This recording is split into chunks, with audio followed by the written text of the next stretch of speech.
অনেক শিল্পীরা ছিল, সিনিয়র আর্টিস্ট ছিল, এখানে নার্ভাস ফিল হয়েছে।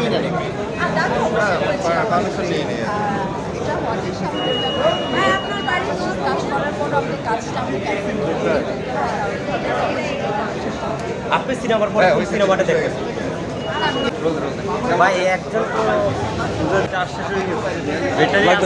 না না, আপনার অভিনয় খুবই চমৎকার ছিল। মানে কাজল রেখার পর এখন নীল চক্রবর্তী চলে আসছে, কেমন ছিল জানি না? খুবই দারুণ ছিল। আজকে হলে এসে সিনেমা দেখলাম পরিবার সাথে। যারা দর্শক ছিলেন, আমি এতটুকু ফোন করেছি যে আমার জন্মদিনে খুবই আমার একটা লাইফে নির্দিষ্ট একটা টাইম যায়, ওখানে একটা অনেকটা টাইম একটা কামনা সিন থাকে যা লাইফে যেটা হয় আসলে আমি ডানে বামে এই সাথে মানুষ কাঁদছি, তখন আমি রিলেট করতে পারলাম যে না ঠিকঠাক করেছি যে আমার হাসিতে তারা পাশে আমার আমি কাঁদছি, তারাও কাঁদছি, এই ব্যাপারটা আমার খুব ভালো লেগেছে। আর দর্শকরা যতটুকু রেসপন্স পেয়েছে খুবই ভালো বলেছে, পজিটিভ বলেছে। না আমি আসলে ভীষণ আশাবাদী। আর আজকে কিন্তু ফার্স্ট ডে, প্রচুর দিন বাকি আছে দেখা যায়। আনফর্চুনেটলি আমি আজকে আপনার ছবিটা দেখতে পারিনি, আমি কালকের জন্য টিকিট কেটেছি।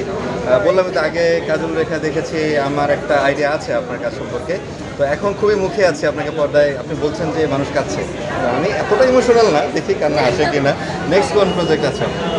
নেক্সট আরও অনেক প্রজেক্ট আছে আসলে, তো এখন আমি এটা বলতে চাই না, কারণ আসলে এটা তো একটু জামিন বাধা মানে করা থাকে প্রডিউসার্স। তো আমি যে নেক্সট প্রজেক্ট আজকে ডিজিটালি ঘোষণা দেবে, তো ওটার অপেক্ষা নিয়ে আছে।